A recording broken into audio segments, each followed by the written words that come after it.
সৈনিক আওয়ামী লীগের কালো হাত ভেঙে দাও, ঘুরিয়ে দাও, সন্ত্রাসীদের কালো হাত ভেঙে দাও, ঘুরিয়ে দাও। আওয়ামী লীগের ঠিকানা এই বাংলায় হবে না আওয়ামী লীগের ঠিকানা, আওয়ামী লীগের ঠিকানা এই বাংলায় হবে না। সন্ত্রাসীদের কালো হাত ভেঙে দাও, ঘুরিয়ে দাও। ভেঙে দাও, গুড়িয়ে দাও।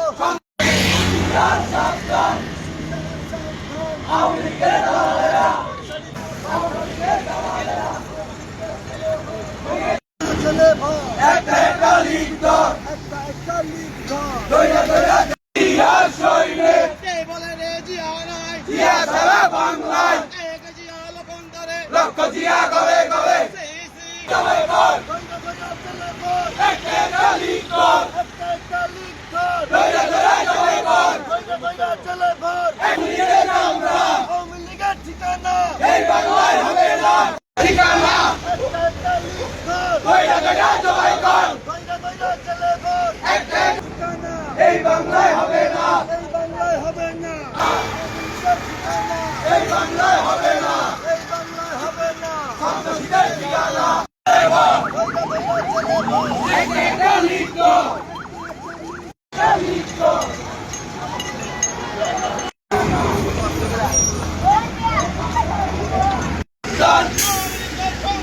হুঁশিয়ার সাবধান, হুঁশিয়ার সাবধান।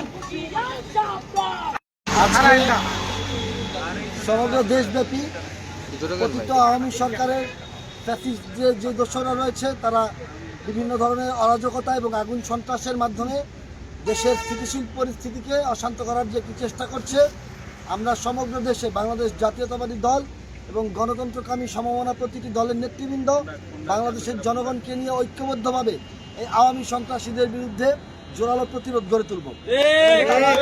আগামী 13 তারিখে সমগ্র দেশব্যাপী যে সহিংসতা সৃষ্টির একটা পরিকল্পনা করেছে, সেই পরিকল্পনাকে নস্যাৎ করে দেওয়ার জন্য বাংলাদেশের জনগণ, বাংলাদেশ জাতীয়তাবাদী দল এবং বাংলাদেশের প্রতিটি শান্তিপ্রিয় মানুষ যারা গণতন্ত্রে বিশ্বাস করে তারা সকলে ঐক্যবদ্ধভাবে এই আওয়ামী সন্ত্রাসীদের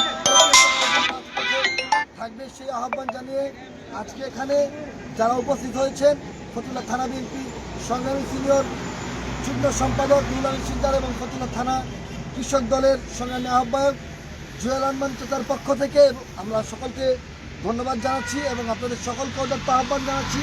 আগামীকালকে ফতুল্লার ডিআইটি মাঠ থেকে আমরা মাগরিব নামাজের পর থেকে মধ্যরাত পর্যন্ত সমগ্র রাতব্যাপী ফতুল্লার মানুষের নিরাপত্তা নিশ্চিত করার জন্য আমরা বাংলাদেশ জাতীয়তাবাদী দলের প্রতিটি নেতাকর্মী সেখানে উপস্থিত থাকব। আপনাদের সকলের প্রতি আহ্বান রইল, আপনারা আগামীকালকে বিকাল থেকে যে যেখানে থাকেন সকলকে ঐক্যবদ্ধ করে আপনারা ফতুল্লা ডিআইটি মাঠ প্রাঙ্গণে উপস্থিত হবেন এই আশাবাদ ব্যক্ত করে আপনাদের সকলকে ধন্যবাদ জানিয়ে আমাদের আজকের এই প্রতিরোধ মিছিলে যারা উপস্থিত হয়েছেন তাদের সকলের প্রতি কৃতজ্ঞতা জ্ঞাপন করে আমার বক্তব্য শেষ করি। ধন্যবাদ।